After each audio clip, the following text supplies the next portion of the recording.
Question क्या है, 27 की पावर 27 प्लस 27 को अगर मैं 28 से भाग करूंगा तो क्या आएगा आंसर। ठीक है, तो अब मैं एक रूल बताता हूं, उस रूल को देख लो। a प्लस बी की पावर अगर n है ना, तो क्या होता है आंसर, a की पावर n आएगा, फिर प्लस n c1 और a की पावर n-1 होगा, फिर b आ जाएगा, फिर n c2 होगा, a की पावर n-2, फिर b की पावर 2 हो जाएगा। ऐसे करके फार्मूला रहता है और आखिरी में b की पावर n हो जाता है। ठीक है, अब अगर हम n बराबर में 2 रखें तो आंसर क्या आ जाएगा, a प्लस बी की पावर 2 करेंगे तो क्या हो जाएगा, a की पावर 2 प्लस 2c1, a की पावर 2 में से गया a आ गया और b का b बचा, फिर nc2b-2, 2 में से 2 जाएगा तो 0 आ जाएगा, फिर आगे तो पावर जाएगा नहीं, फिर क्या बचेगा, यहां पर अगर हम रख भी दे तो 2c2, a की पावर क्या हो जाएगा 0 और b की पावर क्या हो गया 2। अब तो होगा नहीं क्योंकि 2 से ज्यादा है नहीं n बराबर, तो n-3 आएगा आगे, तो n-3 हो नहीं पाएगा, तो ये आंसर हो गया तुम्हारा। a की पावर 2 का a की पावर 2, 2c1 बराबर में 2 आता है तो 2ab हो गया, और 2c2 बराबर में 1 होता है तो फिर b स्क्वायर हो गया। तो a प्लस बी का स्क्वायर बराबर में a square plus 2ab plus b square होता है। इसको याद नहीं करना है, आया कहां से वो समझने की जरूरत है, लॉजिक समझना है, लॉजिक आया कहां से। अब ये मैंने इसलिए बताया ताकि आप याद रख सको, इससे फार्मूला कैसे है। अगर a प्लस बी की पावर 3 करूं तो क्या हो जाएगा, a प्लस बी की पावर 3, n बराबर में क्या है 3 है तो n बराबर 3 हो गया। अब nc1 बराबर में 3c1 हो गया, a की पावर क्या हो जाएगा 2 हो जाएगा, यहां पे b आ जाएगा, फिर nc2 है तो 3c2 हो जाएगा, फिर an-2 है तो 3 में से 2 गया a बचा, और b स्क्वायर है तो हमने b स्क्वायर कर दिया, क्या हो जाएगा nc3 इनटू में a की पावर n-3 और b की पावर 3, तो 3 - 3 तो 0 हो गया, और b की पावर 3 का b की पावर 3 हो गया, तो a की पावर 3 हो गया। अब 3c1 है तो 3c1 का मतलब होता है 3 फैक्टोरियल अपॉन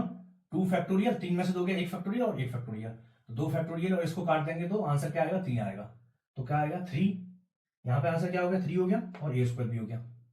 a स्क्वायर भी हो गया, प्लस है प्लस लगा दिया, फिर क्या है 3c2 है तो 3c2 बराबर में क्या होता है 3 फैक्टोरियल,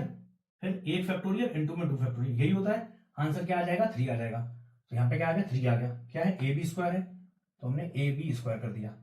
और फिर यहाँ पे 3c3 है तो 3c3 बराबर में क्या हो जाएगा, एक आंसर आ जाएगा, तो क्या हो गया a की पावर 0 बराबर में 1 हो गया, b की पावर 3 है तो हमने b की पावर 3 लिख दिया। तो हमारा फार्मूला a प्लस b की पावर 3 बराबर में ऐसे फार्मूला आ गया। 28 - 1 रहेगा, सॉरी 28 - 1 करोगे तब 27 आएगा ना, तो 28 की पावर 27 रहेगा, फिर तुम्हारा n बराबर में 27 होगा तो 27c1, फिर 28 की पावर 26 और 1 की पावर कितनी आ जाएगा -1 है यहाँ पे, तो -1 की पावर 1 हो जाएगा। तो ऐसे करके तुम्हारे पूरे टर्म्स रहेंगे ऐसे, और सबसे आखिरी में क्या आ जाएगा b की पावर n आ जाएगा 1, है ना, तो यहाँ क्या हो जाएगा -1 की पावर n क्या है 27 है, यही हो जाएगा इसका फार्मूला अगर हम करेंगे तो, है ना। तो इसको हम निकाल देते हैं, तो तुम्हारे हर टर्म में, इसमें भी 28 है, इस वाले में भी 28 है, इस वाले में 28, हर टर्म में तुम्हारे क्या रहेगा 28, हर टर्म में आना ही आना है। तो क्या हो जाएगा,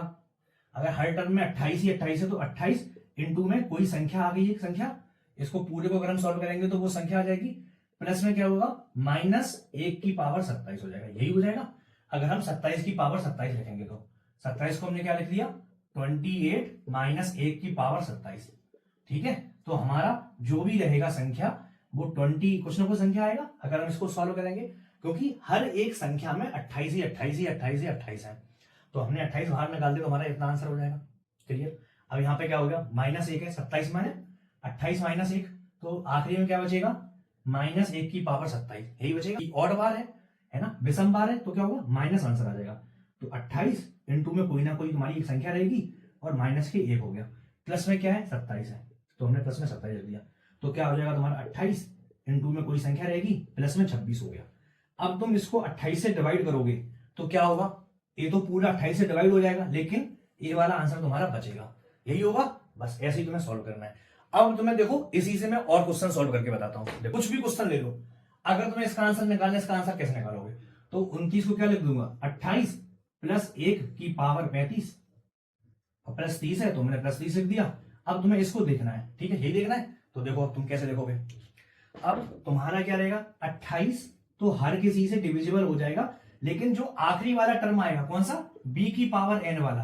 क्योंकि a की पावर n रहेगा, फिर nc1 a की पावर n-1 b रहेगा, फिर nc2 a की पावर n-2 b की पावर 2 रहेगा, और यहां पे क्या हो जाएगा nc(n-1) a इंटू में b की पावर n-1 रहेगा, यही रहेगा। तो तुम्हारे हर टर्म में a है, तो ऐसे ही हर टर्म में क्या है 28 ही 28 रहेगा, ये a है, ये b है और ये n है। तो हर टर्म में तुम्हारा a है, देखो इसमें भी a है, इसमें भी है, इसमें भी है, इसमें भी, बस केवल इसी वाले आखिरी वाले टर्म में a नहीं है। तो मैंने क्या लिख दिया, सभी को जोड़ करके a बाहर निकाल दिया और यहाँ पे कोई ना कोई एक तुम्हारी संख्या आ गई, क्लियर। अब प्लस में क्या बचेगा, b की पावर n, b क्या है 1, तो 1 की पावर n मतलब 35 हो गया, क्लियर। प्लस है, प्लस लगा दिया।